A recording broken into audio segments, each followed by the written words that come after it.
The crystal chandelier in my parents' dining room cast judgmental shadows across the birthday dinner set. Everything had to be perfect for my father's 60th. Perfect place settings, perfect wine pairings, and of course, perfect children.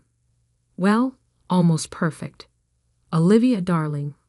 My mother's voice carried that familiar note of disappointment as I walked in. Couldn't you have worn something more appropriate? I glanced down at my simple black blazer and tailored pants. No designer labels, no flashy brands, exactly the image I'd carefully cultivated for the past 5 years while building my empire in secret. It's cleaned and pressed, Mom, I replied, taking my assigned seat, the one furthest from Dad, naturally. My sister Victoria swept in, Hermes bag swinging, followed by her investment banker husband James. Their entrance was perfectly timed, as always, to make my arrival look even more inadequate. Traffic was horrible, Victoria announced, air-kissing Mom's cheek. But we closed the Henderson merger today, Daddy. 7 figures. She shot me a smug look. How's your little tech job, Liv? I smiled, thinking about the email I'd received just hours ago from my CFO. Our latest acquisition had pushed the company's valuation to $4.2 billion. But they didn't need to know that. Not yet. Oh, I said vaguely, still coding. My brother Michael arrived last, his surgeon's ego filling the room before he did. Sorry, I'm late. Saving lives. You know how it is. He loosened his Rolex, last year's model, I noticed, and took his place at Dad's right hand. Well, Mom began, nodding to the staff to serve. At least some of our children understand the importance of proper careers. Dad barely looked up from his phone. The Anderson boy, you remember him, Olivia? He's made partner at Goldman already. Such a shame you turned down his proposal. Ah, yes, Bradley Anderson. The man they practically arranged my marriage to, right before I walked away from their carefully planned future for me. He tried to buy into my company last month through his family's investment firm. I turned him down, again. Still working at that startup? Michael asked, cutting into his Wagyu beef. What is it you do again? Customer service? I'm the CEO, actually. Founder of Nova Technologies, the fastest growing AI company in North America. But I just nodded. Something like that. Olivia. Mom sighed, sharing a meaningful look with Victoria. We're just worried about you. Living in that tiny apartment, driving that old car, you had such potential. If they only knew that tiny apartment was actually the penthouse of a building I owned, or that the old car was a deliberate choice to maintain my cover. Speaking of potential, Victoria chimed in, James's firm is always hiring. Entry level, of course, but that's kind of you, I said, checking my phone discreetly. A message from my PR team. Forbes article goes live at 8:00 p.m. I glanced at the ornate clock on the wall. 7:52 p.m. At least consider it. Dad finally looked at me. You're not getting any younger. And that computer hobby of yours. Hobby? Michael laughed. That's generous. More like hiding from real responsibility. 7:55 p.m. I said carefully, speaking of responsibility, how's the hospital's new AI diagnostic system working out, Michael? He frowned. Been a nightmare, actually. Some new tech company software. Nobody can figure out how to make it work properly. I bit back a smile. That would be my company's software. The same system he dismissed as basic coding when I tried to explain it to him last Christmas. 7:58 p.m. Victoria's phone chimed. She never could resist checking her notifications, even at dinner. Her perfectly maintained facade cracked as she stared at the screen. That's impossible," she whispered. "What is it, darling?" Mom asked. Victoria's hands shook as she turned her phone around. The Forbes headline glowed clearly. Novia Technology CEO Olivier Bnat Join as WRLD's Youngest BILIOAAIEALIST. Net worth $4.2 billion. The silence that fell over the table was absolute. Michael's fork clattered against his plate. James's wine glass froze halfway to his lips. Dad's phone slipped from his fingers. But you work in customer service," Michael stammered. I took a slow sip of water. "Actually, I never said that. You all just assumed." "4 billion," Mom whispered. "0.2, I corrected gently. Though that number's probably outdated now. We closed another acquisition this morning." The next 10 minutes were a masterclass in watching carefully constructed family dynamics crumble. Victoria's perfect posture slumped. Michael's surgical precision gave way to fumbling hands. Mom's social grace evaporated into stunned silence.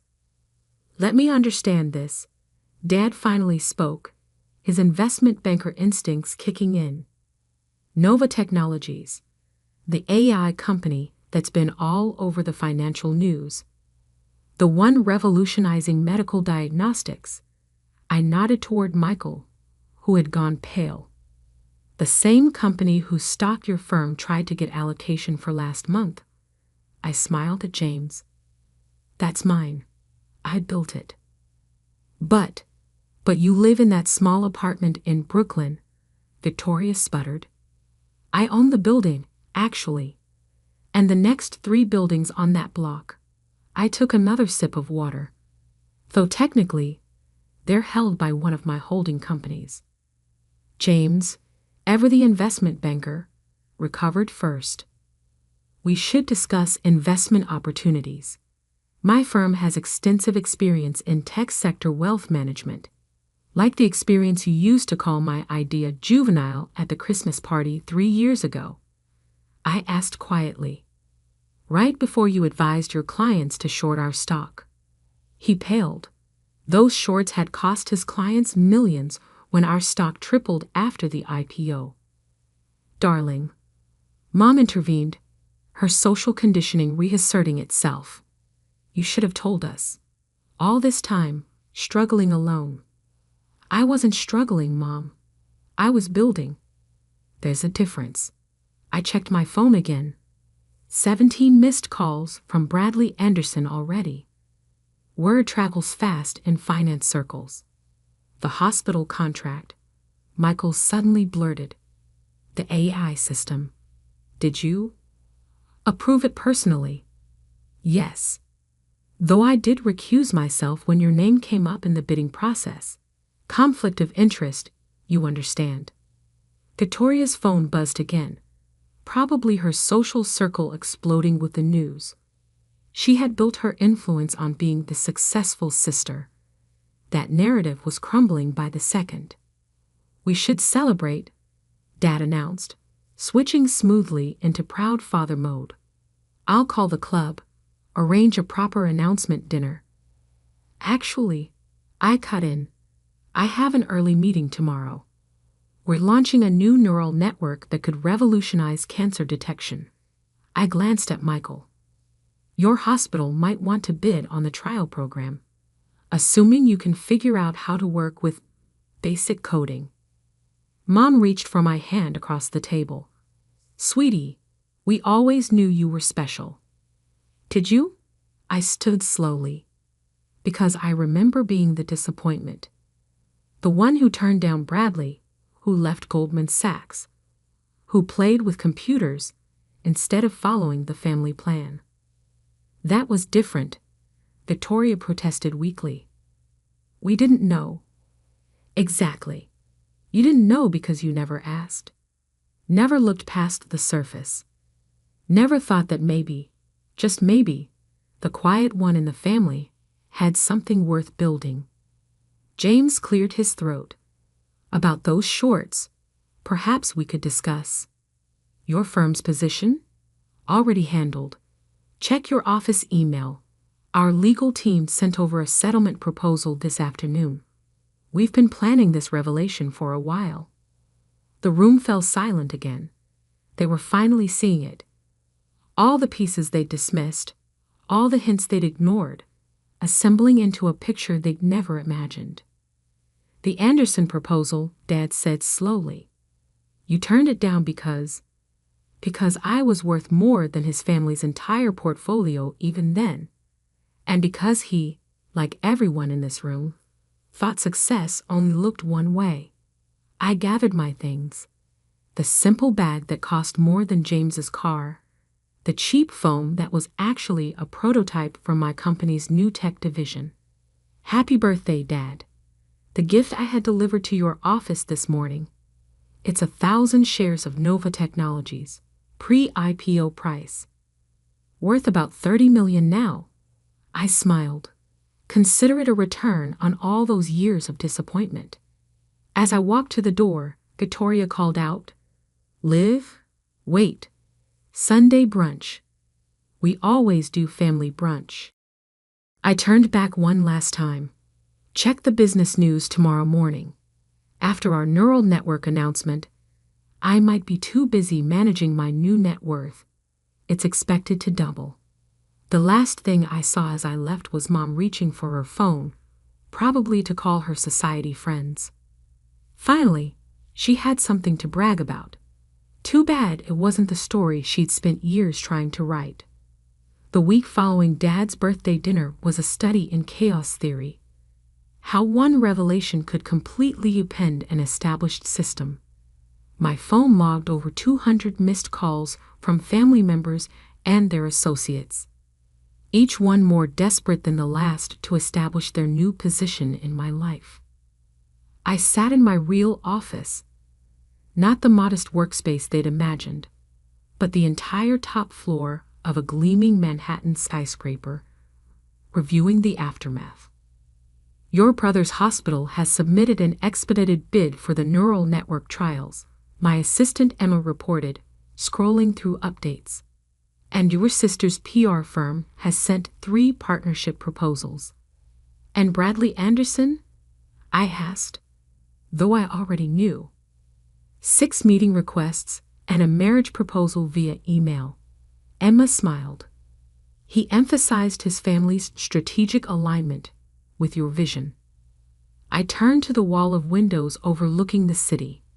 Somewhere down there, my family was still trying to process how their disappointing daughter had outearned their combined net worth several hundred times over.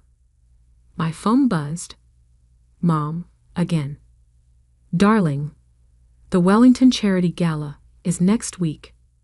As a major philanthropist, you simply must attend. I've already told everyone you'll be there. I ended the call mid-sentence.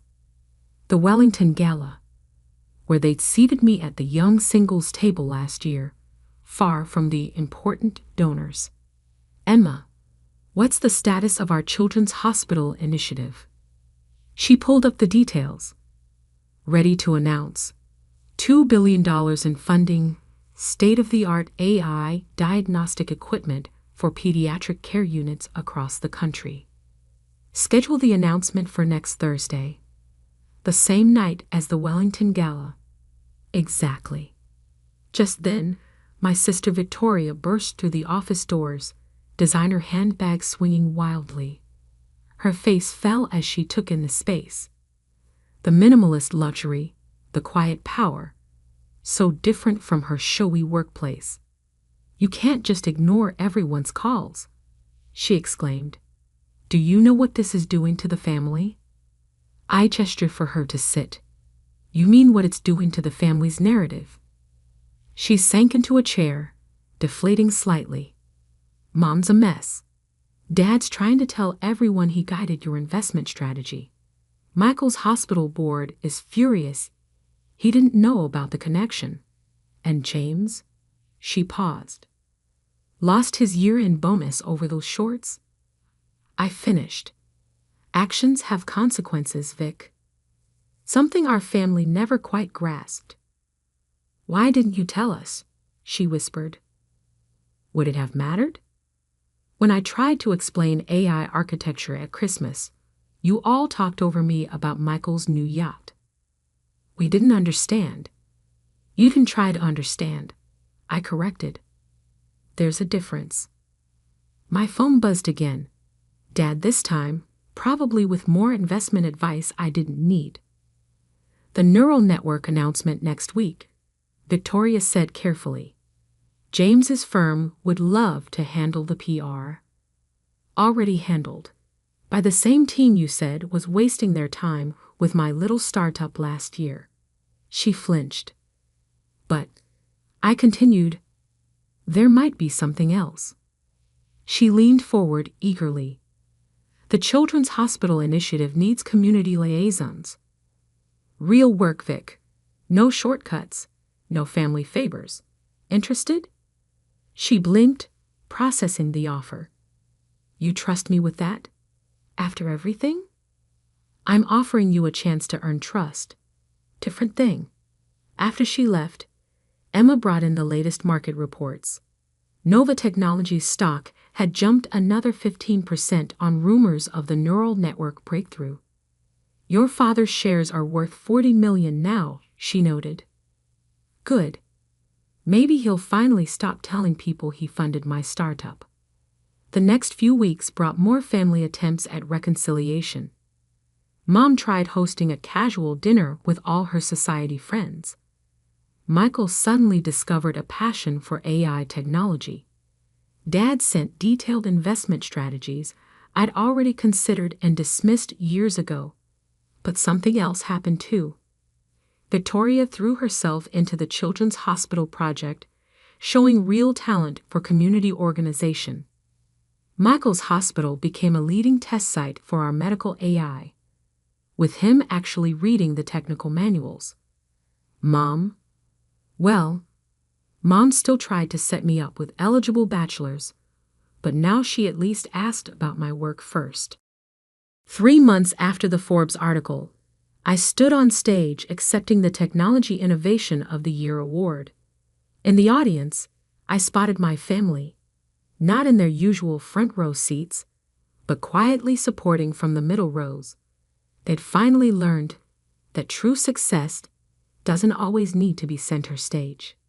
Innovation, I said in my acceptance speech, comes from seeing what others dismiss, from believing in possibilities others ignore, and sometimes from being underestimated by exactly the right people at exactly the right time.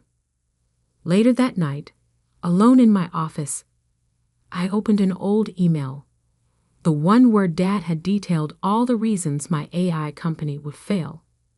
I kept it as a reminder not of their doubt, but of why I succeeded, because sometimes the greatest motivation comes from proving yourself right when everyone else was convinced you were wrong. My phone buzzed one last time. A message from Grandma, the only one who'd ever really listened.